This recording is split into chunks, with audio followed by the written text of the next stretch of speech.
Hello, Team 485. This is Dr. C ringing in with your first video announcement / expectations. In other words, each and every week I will post a video that explains what you have done and what you can expect to do, etc.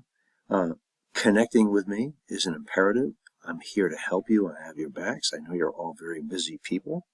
So try to keep your stress levels down by staying in contact with me. I raised 4 kids when I was a police officer, etc., working in details, going to court, and going to school 3/4 full time for my graduate degree and then beyond. And it all pays off. If it was easy, anyone could do it. But this course is a great course. This course was developed during the time where I was the Associate Dean of the Criminal Justice Program at SNU Global, and in charge of each and every single course development. We had a remarkable group of subject matter experts from a variety of different agencies and practices across the country, all at the top of the proverbial food chain in the criminal justice and justice studies profession. So this is a great course, and the reason is to just look at the title, Problem Solving for Criminal Justice Professionals. You know, behind the scenes, there are thousands of people toiling to find out what are the root causes of various problems that we can try to repair. This is very aggressive. We've come a long way in terms of applying technology and data analysis to make sure that we're doing all we can to commit to the highest level of public service and public safety possible. And that requires communication, excellence in communication, not just orally, okay, but in writing. So I will never deceive you. We have to be clear. This profession here, to be quite honest, is the most writing intensive discipline, period. Why? Because we can never be misunderstood. So in terms of grading, etc., I will not deceive you, okay? I will be accurate, and I will always offer revision opportunities, and I work individually, but you have to stay in contact with me, okay? If something comes up, I understand completely how life can happen as the father of 4 grown, etc. And while I was a police officer, managing a full-time employment, going to court, working details and overtime, running around to my kids' games, etc., all those obligations, and like I said, having gone back to school. So a long story short, I'm very proud of the work that I've done, but it also helps me understand and empathize with the situations many of you are already, engrossed in relative to family commitments, etc. So please stay in touch with me. Please look at my bio where my contact information is, and I'm happy to help. So again, I'm not going to deceive you, so make sure that you look through the syllabus, okay? We take a scroll down, all right? So knowledge of criminal justice theory and practice will be applied to develop creative, evidence-informed solutions, right? That's the key word, to identify professional problems. This is all about service, right?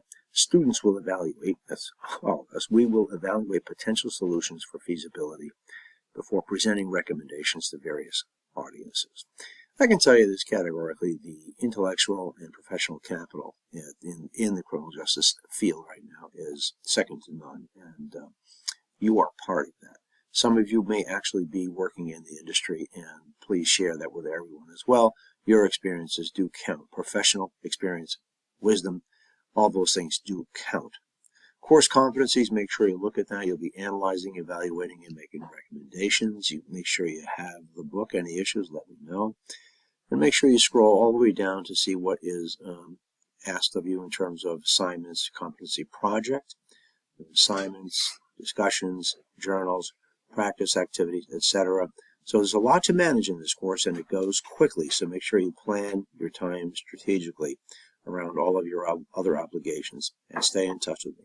So make sure you look at the topics and assignments. Make sure that you have this by your side as you're going through the course, and each and every week I post those video announcements to tell you or explain what was expected last week, what we did, and what is to be expected during the following week coming up.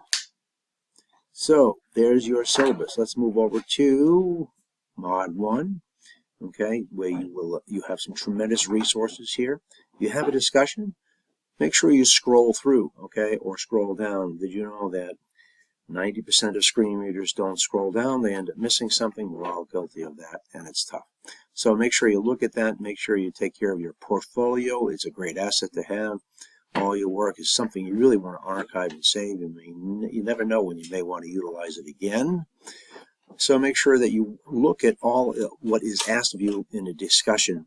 All right, and a discussion is not a hallway conversation over a cup of coffee. It is about expressing yourself clearly and articulately and answering and responding to each one of these questions or stipulations or mandates, okay? And interaction is critical, and make sure you look at the rubric, which describes all the expectations of your particular discussion board post. It's more about taking a position and sharing it with your peers. Make sure you look through the resources. They're excellent. The textbook is superb.